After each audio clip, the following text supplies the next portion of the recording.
এটা এই যে ওখানে আমি গোলা মিলাইতেছি, এটা এখন গোলা দিতে লাগবো। প্লেট বানালে এটা এভাবে গোলা মারতে লাগবো।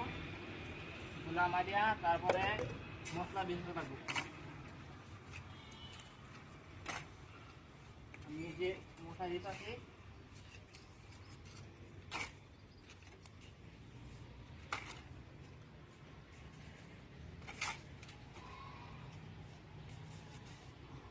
তারপর ওখানে ইটা দেবো,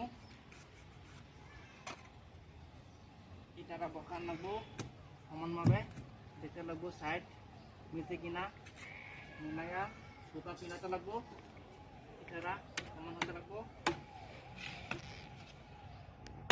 ইটা মিলে গেছে, তারপর হাফের লেগা ইটা কাটতে লাগবো।